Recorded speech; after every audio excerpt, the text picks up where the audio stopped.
Hi, I'm your host, Bill Groner, and welcome to The Connection Effect, a podcast about the science and soul of connection. At the heart of our work is a simple but powerful idea. Connection is not just something we have with others. It begins with how we relate to ourselves. So far, many of our conversations have explored both sides of that equation. We've looked inward through episodes on self-actualization, handling adversity, and now peak performance. And we've looked outward through discussions on curiosity, depolarization, and how we engage with people we disagree with. But these are not separate tracks. They are deeply interconnected because the quality of our connection to others is directly shaped by the quality of our connection to ourselves. Today's episode is a perfect example of that. At first glance, this conversation is about peak performance in athletes, working with elite performers in the NFL, PGA, and beyond.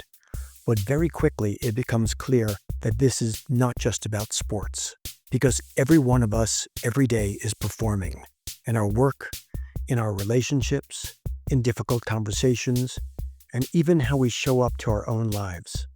And what we learn from elite athletes is something incredibly powerful. Performance is not just physical, it's deeply physiological and cognitive. In this episode, we explore a dual approach to performing at our best.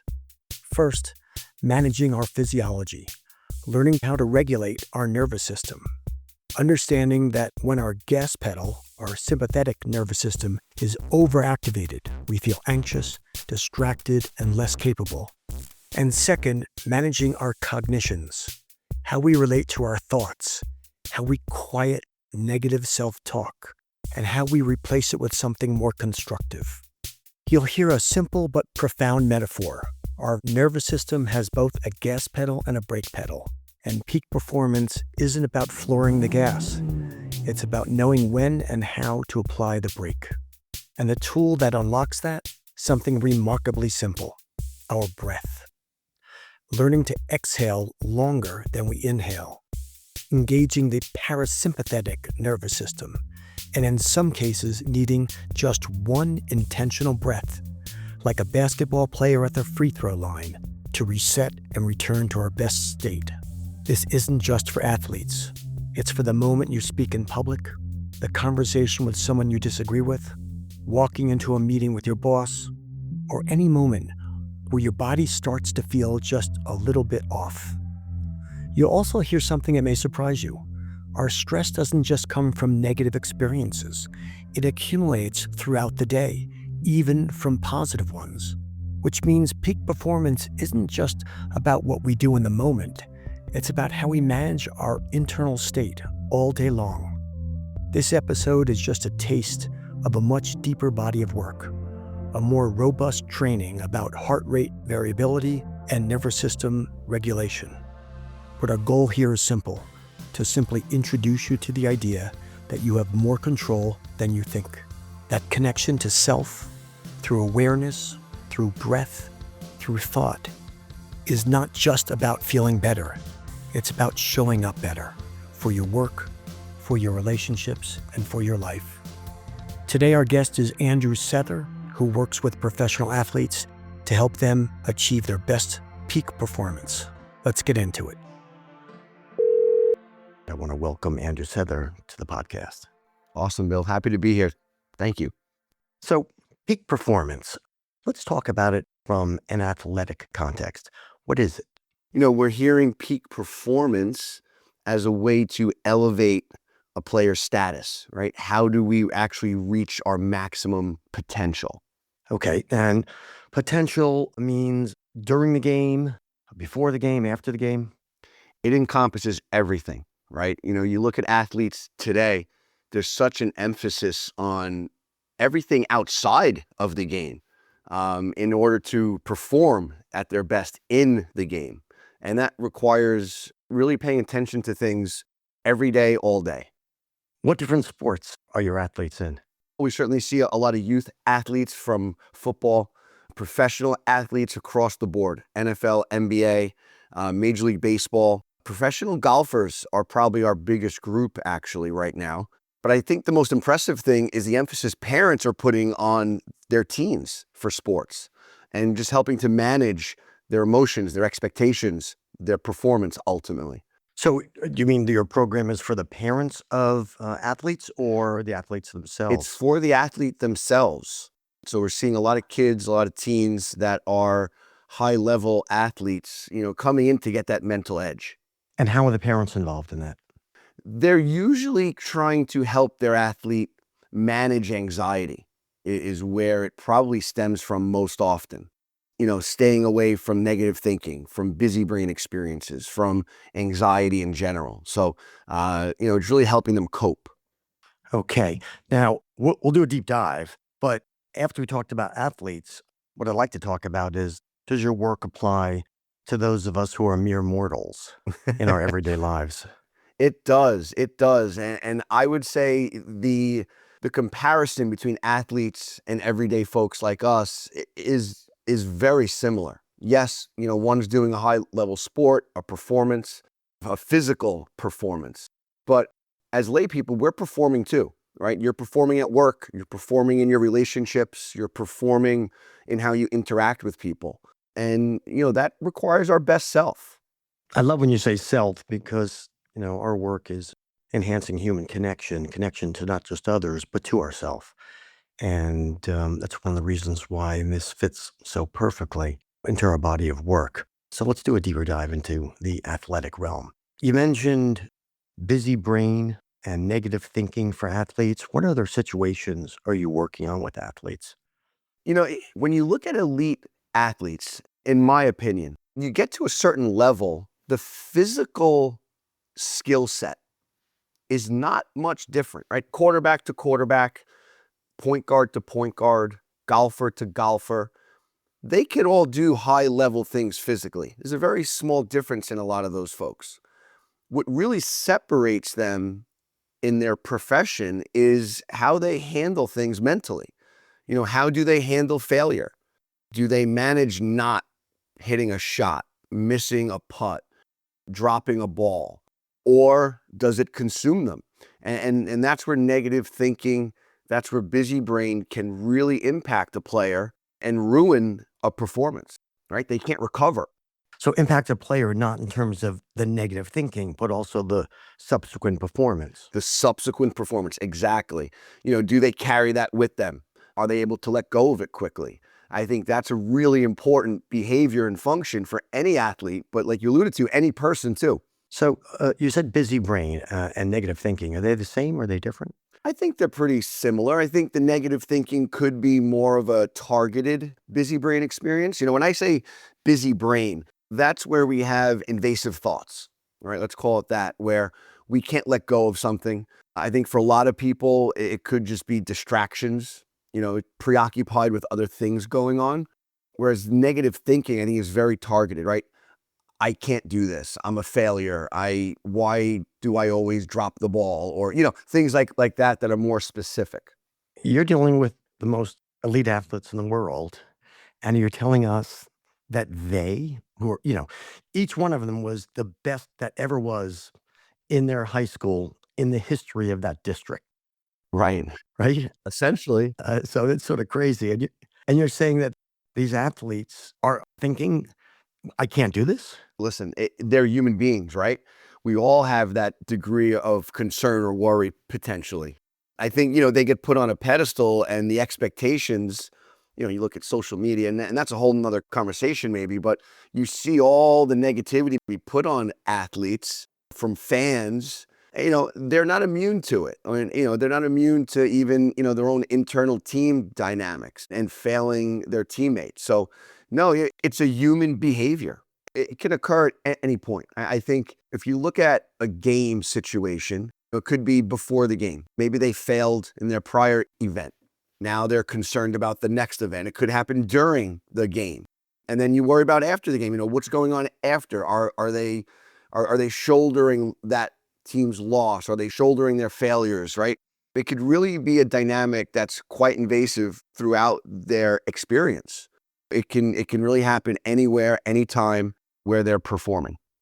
It makes me think there was a game the other day on the NFL where one of the receivers or a runner had the ball. He was crossing the end zone plane, and he was switching hands, and he dropped the ball, and they lost the game. And it's making me think, no matter how great he is as an athlete, what is going on in his mind, and does he recover from something like that?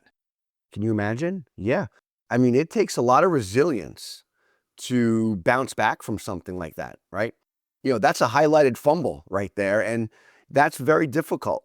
And how do the coaches react to that? How do the teammates react to that? I think that's goes a long way in how that player responds. But no, that's a tough situation. So, from what you're telling me, peak performance work is based upon cognitions, the way in which they're thinking in advance or during or after. What's the science behind that? Absolutely. The science behind it is the connection to our autonomic nervous system. That is going to be the driver of how we handle those experiences. Do we have a fight or flight response? It's actually fight, flight, or freeze. There's a third component there, which I think is fascinating, because freezing is probably the most common response, whether you're holding your breath, you tense up, or whether you physically freeze.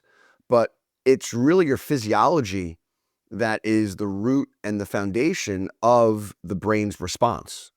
So, you're talking about the engagement of the sympathetic nervous system, Mm-hmm. which brings us into fight or flight and creates adrenaline. Correct. And you're looking at the negative side, but let's just start at the beginning. From an evolutionary perspective, fight or flight, was there to protect us. A survival tactic. Right. So, I mean, in many ways, that adrenaline and sympathetic nervous system kicking in is exactly what we want to happen. We want to be able to focus and enhance our performance. Are you talking about there's a negative component of that? There is. If we circle back to that busy brain experience a bit, or negative thinking, that could really be driven by that sympathetic arousal causing a stress response in our body, in our mind, right? Those are things that are certainly influenced by our physiology directly. So give us some examples of some of your clients. Obviously, you can't, give names, but just the types of situations where, or the things they've said to themselves at the wrong time. Sure. You're working with golfers, I think, is where you see it a lot. There's time in between a golf shot to your next shot, right? If you've ever watched golf. And that's time where you're pretty much alone. Maybe, you're with your caddy. So, having golfers, and this is common across the board, having golfers, bad tee shot, you're off the fairway, and then you got to hit a big shot to get back into that hole. What if you're still thinking about that drive, right? What if your physiology is still heightened? That arousal, that sympathetic arousal is still heightened, and you have to go hit a really tough shot coming up. You're going to grip the club tighter. You're going to maybe tense up your shoulders more. And again, for these elite athletes, tightening up your shoulders, your forearms, you're not going to perform as well, right? Your swing is not going to be where you need it to be.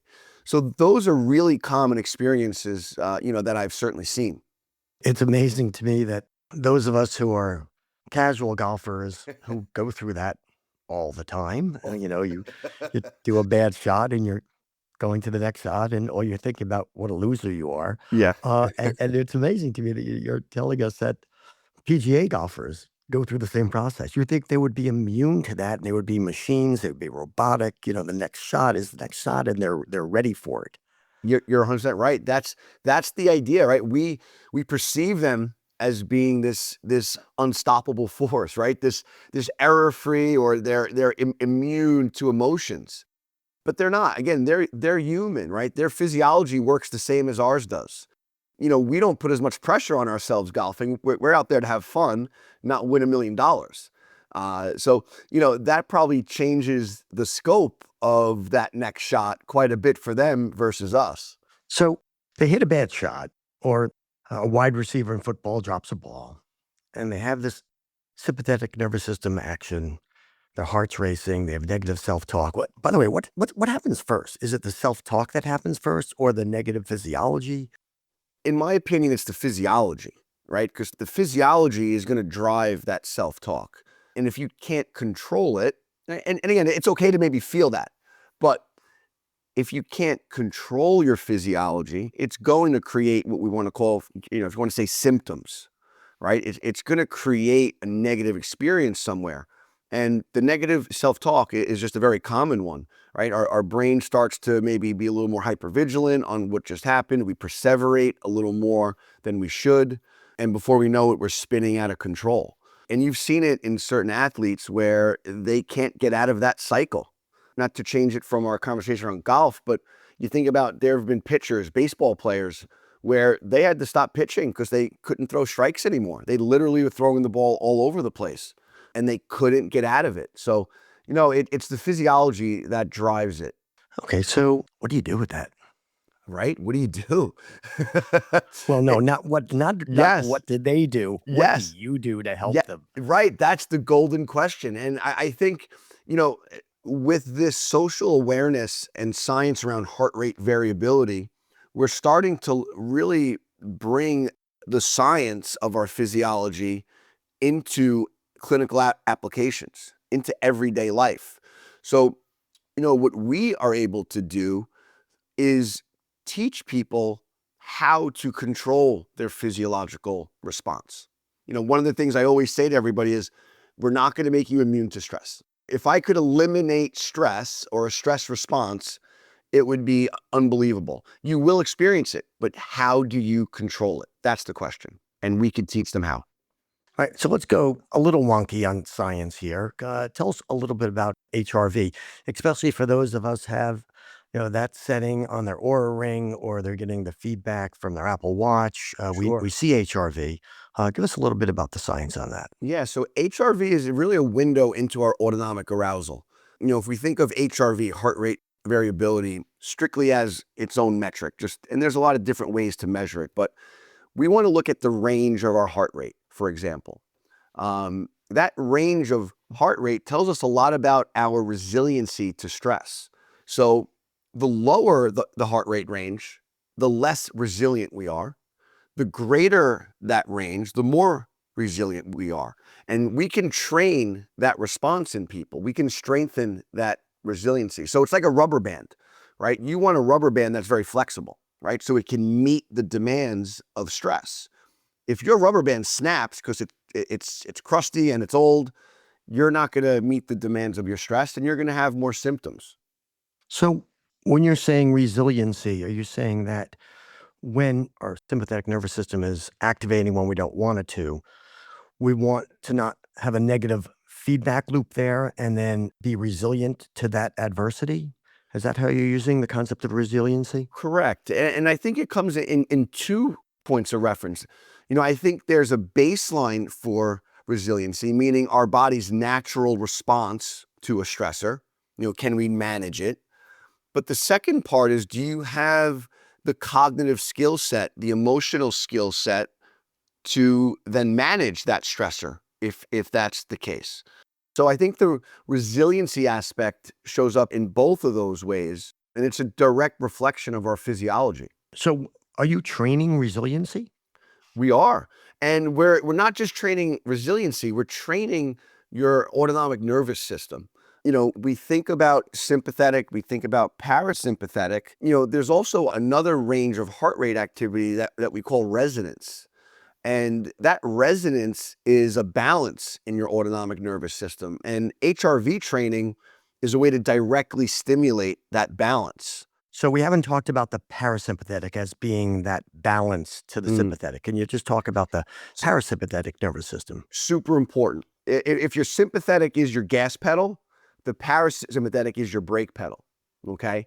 It decelerates our heart rate, right? It relaxes us, it calms us. So through HRV training, you're learning to strengthen and activate that braking system so that your sympathetic arousal doesn't get out of control. So are you training these athletes to engage their parasympathetic nervous system? Yes, especially at times where we want to help them let go of stress, right? If you're experiencing a stressor, if you don't disengage from it, it's going to sit with you, right? It's going to create what we might call an imprint in your physiology. But helping the person disengage through activating their brake pedal is a way to let go of that stressor in the body. All right, I can't wait any longer to ask the question, how do we engage our parasympathetic nervous system? It sounds so simple. It's breath work, right? And this goes back to the science. There's certain breath rates that are known to stimulate your parasympathetic tone, your resonance in your HRV. So by combining breathing techniques with cognitive behavioral skills, right, learning how to quiet our mind or how to disengage from a stressor, combining those two aspects, we can teach you a toolbox full of skills that you can apply in a variety of situations. Can you give us a basic breathing technique? Okay, so you're the golfer, you hit a bad hmm shot. It hmm sounds like you're saying there's a two-step process. One is a breathing, and the second is to eliminate the negative thinking that I'm a loser and my next shot's going to be a problem. Right. Give us a little more detail about that. So what is Sure. that golfer? What are you suggesting and training that golfer do, both cognitively and breathing wise? Sure. So quieting their mind would be the most influential thing in a moment like that. Because again, you're trying to eliminate negative thoughts. You're trying to relax the body, right? So our ability to disengage from our brain, right? And you might hear it with athletes a lot. You ever hear them talk about being in a zone, right? They're kind of going through the motions and things are just happening. They're not thinking. And I think that's the important part. So, you wanna control your breath through diaphragmatic breathing, or what we call belly breathing, right? You're inhaling for 4 seconds, exhaling for 6 seconds, and learning again through our process how to disengage the brain, right? Not latch on to the judgments, the self-talk. It sounds easier to do than it is. Just quiet your mind or to meditate in a sense, but it's really not. It's a skill that you have to learn. So let's just talk about the breathing part. You said exhale 6 seconds, which is a longer amount of time than the inhale. And why is that? We're activating parasympathetic control in that exhale, and we want to really disengage and hit that brake pedal. Super important. So the exhale of the breath engages the parasympathetic nervous system. Correct. Pretty much what we all see when people are stressed and they're trying to just relax, and you see that really deep, exhale. So, Bill, and just what you did there, and just what we see, think about a basketball player on the free throw line. When they take a deep breath, right, they go like this a lot of times. It's through their chest. Engaging the diaphragm is going to enable a better parasympathetic control breath, right? So you want to breathe through your diaphragm. And the diaphragm is that lower, Down by your belly. down below. So you start the inhale from the diaphragm. Yes, correct. And then feel it deflate on the exhale. So maybe let's just ask the audience, can you lead us through one good breath of inhale and exhale to sort of bring us down a notch and engage the parasympathetic? Sure. So if everyone puts their left or right hand near their belly button, all right, and if you take a nice slow inhale, count inside for 4, right, feel that belly push against your hand, right? As you exhale through your mouth, count to 6, you should feel that belly deflate. Ideally, our chest is not moving, okay? So you know what's cool about that? By the way, just one breath do it. That's the goal, right? And I mean, you should get to a point through this training, through this process where, yes, 1 or 2 breaths, I want you to feel like you're locked in. I want you to feel like you've let go. You're back in control. What I just felt, and I've done this before too, practice these breathing techniques, is immediately after one breath where the exhale is longer than the inhale, I actually feel my internal state of stress to be one notch lower, just a little bit more relaxed. Little disengaged. Absolutely.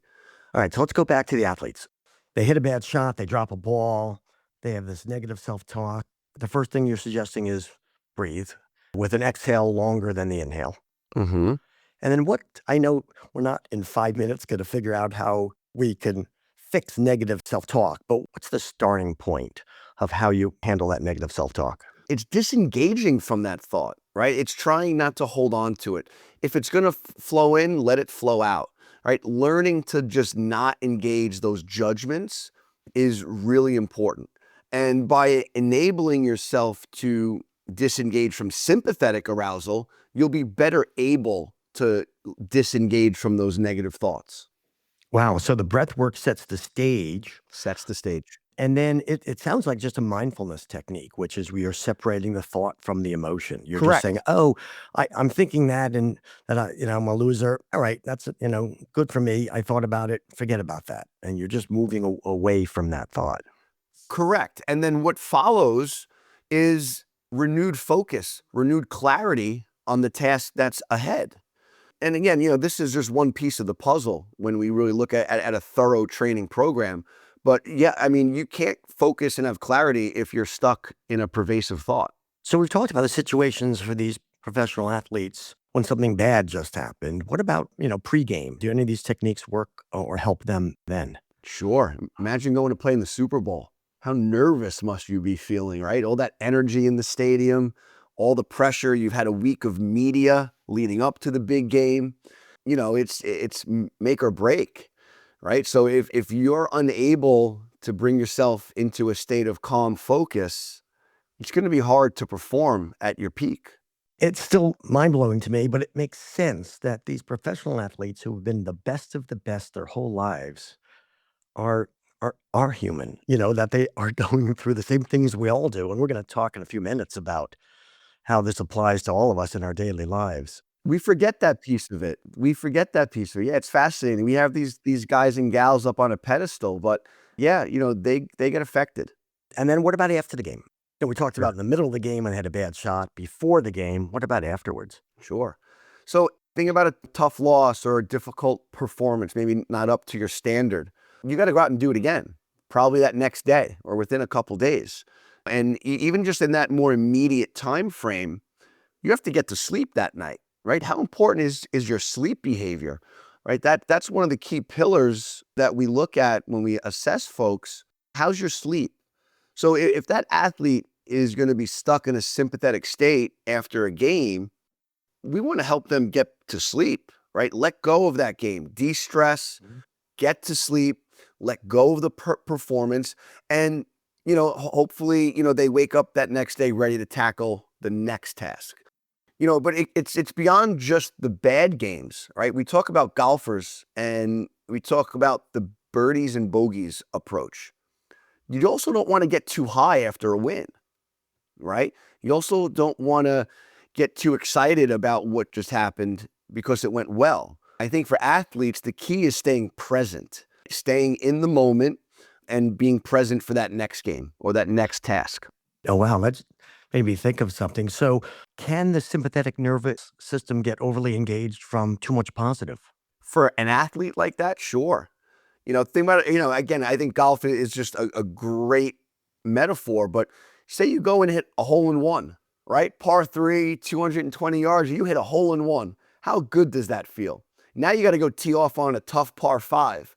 If you're still elated and your energy's so high and the emotions are still high, you're excited, you might not be in a good space to really hit a good drive on that next shot. So yeah, it could. Let's go to mere mortals. Yes, like all of us. Tell me the circumstances and situations day to day that we all face where these principles can apply. Yeah, I think all of us deal with stress in all of our lines of work and all of our careers or arenas that we're in. It could be something as simple as back-to-back meetings, right? It could be something as simple as just having a difficult conversation with a peer or a coworker or a family member. Those can all drive our physiology to a place of sympathetic arousal. And if you accumulate that arousal through the course of a long day, right, 3, 4, 5 meetings, then you have to go make a decision on something that's really important. Your physiology might not be in the best place to make the best decision. So the other day, I had the honor of giving a short speech for 200 of the alumni of the Masters in Applied Positive Psychology program. These are my peers. And I love giving speeches. But as I'm walking to the podium, my heart is racing. And I started really getting distracted. And I didn't feel that I was nervous. But there was a physiological reaction that I had, I'm sure most people have, or many people have, when they're going to give a speech. And it really started distracting me. It's like, what's going on? Are you nervous? Or are um, for those of us who face those circumstances, Mm. what's the plan as you're walking to the podium? Yeah, well, the plan would be to prepare a little sooner than that. But yes, back to your point earlier, can we do it in one breath or two breaths? Can we calm that nervous system down quickly as we enter an arena or enter a performance, right? That's a performance that you gave, Bill, right? You were an athlete in that moment. You were an elite athlete giving a performance. And yeah, I mean, the plan would be to disengage as, within one or two breaths there and just allow your natural self to take over. And cognitively, what should I have been doing? Because my brain started to say, what's wrong? I mean, I thought you weren't nervous, but there's something's going on with you. And then I started thinking maybe I am nervous. So I started having this loop of, that was not a positive loop. Yeah, it's pretty incredible, right? I mean, energy or excitement can often be confused with stress, right? A lot of people do say that, I don't feel anxiety. I don't feel stress that much. It doesn't mean your body's not experiencing stress. It doesn't mean that your physiology is not experiencing stress. It might not always be overt and be on the surface, but our body's absorbing that stress and it might show up in different ways. So cognitively, I loved when you talked earlier about the cognitions. It sounds very similar to cognitive behavioral therapy, Mm. which is sort of getting rid of that negative self-talk. But what should one who's about to do that speech and feeling, that physical stress, what do they do Mhm. cognitively at that point? Yeah. So I think, again, everything driven through that HRV breath work, right? HRV training will give you the control of those thoughts. We'll oftentimes link, just a positive thought, like a mantra, um, where you can, rely on something more positive to instill in that moment. Such as what? I will be successful. I am cool and calm, right? It's very personal, but those would be a couple of very general thoughts. Or these people love me, These people love me. or I'm respected, or Absolutely. Something brief, something short. and I'm thinking of course, not just the speech I gave, but everyone, whoever has to talk to their boss, present to their peers at Mm, work, where they, present some a piece of work that they've done or created and shared. sure. Um, Read poetry, sing a song. Yeah. Aren't these all circumstances where these same Mm. physiological and cognitive things happen? 100%. 100%. It happens to all of us every day, everything that we do. Even if it's just a mundane task. It might not be stressful per se, but you're putting stress on your physiology. Right? Think of your physiology like a bucket, right? And if just as your day goes and you're busy, you're collecting some sympathetic arousal. You're filling that bucket up. Um, and eventually that bucket's going to fill. And that's where you might now have a difficult interaction. You might have some negative thoughts start to appear. So managing just your physiology day to day, moment to moment even, goes a long way towards peak performance, but also general well-being.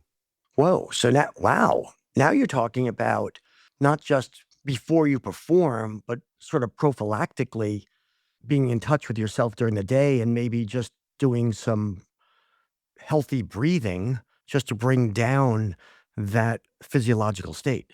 100%.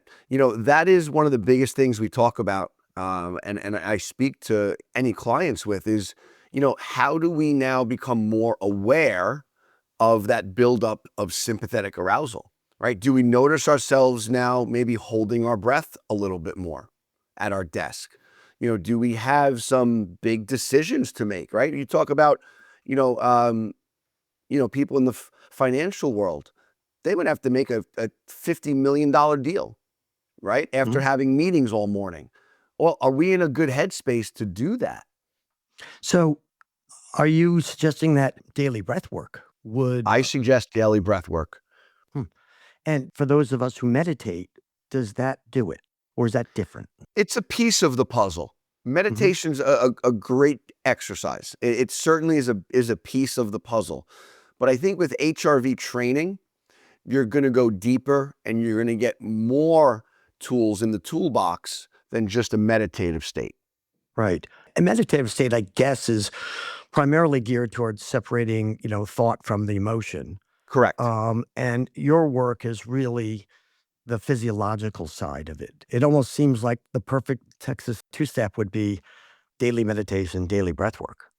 Yeah, that certainly is. And I think even a piece of our program does resemble meditation, right? When we talk about quiet mind and exercising that aspect of our HRV, it's very akin to meditation. Mhm. What about when a lot of our work based on how we talk to each other when we disagree with each other? Mm, It's a connection to others. Let's assume you're having a conversation with somebody and they say a political position you disagree with, and it hits you physiologically. You're anxious. sure. You're in the middle of a conversation.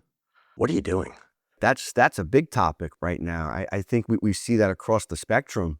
And, I think having the foundation of awareness of what your physiology is doing, first of all, okay, I'm having a physiological response is really important. A lot of people don't have that awareness that aren't familiar with things like HRV and sympathetic activation. So I think learning about that awareness is the first important step, right? You can't change something if you're not aware of it. But I think in that moment is collecting yourself, right? Taking a breath if it's created a stress response, and interacting with someone is super helpful. It'll enable you to interact. That's interesting because we do in our workshops work on emotional awareness, Mm, and easier said than done. always is. I mean, to just be like, oh, I mean, the other day I had a conversation with somebody and I did something dumb. Somebody close to her just gave a speech, and I was a little critical of some of the speech, and I shared it with her. I don't know why I did. I mean, that's the wrong person to share a critique with, is somebody that was very connected with the speaker. And we ended up having a conversation that wasn't going well.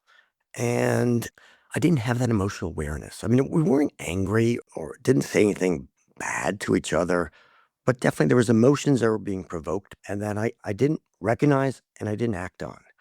So easier said than done to sort of stay in that zone of being aware. Especially in an emotional moment. Yeah, absolutely. Does the breath work help you? I mean, if you get down to baseline more regularly by, let's say, doing healthy breathing every day, do you think you're a little bit more connected to your emotional state? Absolutely. Absolutely. And again, I think that baseline of resilience comes into play there, right? Where you can manage that without having that freeze in your body, in your mind. You'll be better able to handle it. Right. So, for those who are interested in more resources in this area, any place to direct them to aside from hiring you to do peak performance training? If you want to start with understanding your HRV, that's a great place to begin. Understand what lowers your HRV. There's so many wearables out there now that assess that and measure that. Like I said earlier, I think, we're in a really awesome time frame right now where science, technology, social awareness are all converging on heart rate variability and how that affects our well-being. So, what is your HRV? Start there. And then talking about how to manage it and improve it would be that next step. And by improving our HRV, when we have these adversities, we will react physiologically less adversely. Is that what happens? That's what happens. It's like training a muscle. And you talk about how elite athletes train their physical muscle active, right? Their motor skills. Training your HRV is a way to train that quote unquote muscle as well, where we learn to expand our HRV. We learn to control it. Boy, I think I should reach out to Aura and ask if they want to be a sponsor of this episode. There you go. Wow, what a fabulous talk. We all need to know that there's an answer and there's some control that we can have, if not a lot, about our physical states, our emotional states during performance as a result of adversity. And thank you so much for your body of work. I have two final questions for you. Do you have a hope that people could be better able to do this and enhance their day-to-day life? Absolutely. And, I think it goes again. Your health is certainly connected to your stress levels. We see the impact on heart health, on brain health. We see the impact on physical health that stress has, that anxiety has. So, it's a way to really help people be more healthy. I think that's the bottom line. Anecdotally, do you have anything to share about, stories or examples where you've seen that this work has made a significant difference? I'll tell you two stories, one from an athlete side and one from an everyday person side. I had a golfer and I worked with him for about a year and a half, and we had him on a putting green. And I was able to predict his success in hitting the putt probably 8 out of 10 times. I was correct based on his physiology alone. I was measuring his physiology in real time, and I could tell when he was not in a stress state, and I would predict he'd hit the putt, and he did. Oh So my, really interesting. So that's crazy. it's almost like a cheat code. That was fascinating. I think the other story that comes to mind is someone I'm currently working with that was in law enforcement. And for decades, he was dealing with a lot of trauma with his caseload, and he was dealing with just walking around in a stress state. And it goes back to your question about awareness. He had no idea that wasn't normal.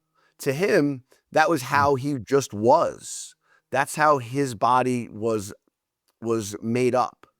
And when he learned about HRV and did the work, he learned what being a little more relaxed actually was, and how ineffective it was to be in such a stress state.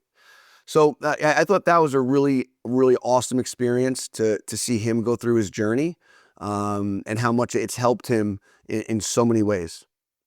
Andrew Sether, your work is fabulous. I loved working with you when we did 2 years ago, and it sounds like our listeners can really enhance their well-being by adopting and adapting some of the things that we've talked about. Thank you so Awesome. much for being a guest in our podcast. Thanks for having me, Bill. So, as we wrap up, I want to leave you with a simple but powerful takeaway. Peak performance is not just for elite athletes. It's for all of us, every single day. Because whether we realize it or not, we are constantly performing in our conversations, in our work, and how we respond to stress, and how we show up for the people around us. And what today's conversation reminds us is that so much of that performance is driven by something happening beneath the surface, our physiology, our thoughts, our internal state. But the good news is we have more control over that than we think. First, it starts with awareness, recognizing when our system is activated. And it continues with something incredibly simple, our breath, a longer exhale, one intentional pause, just enough to engage the brake pedal and bring ourselves back. And then the cognitive side, not just noticing negative self-talk, but choosing how we respond to it.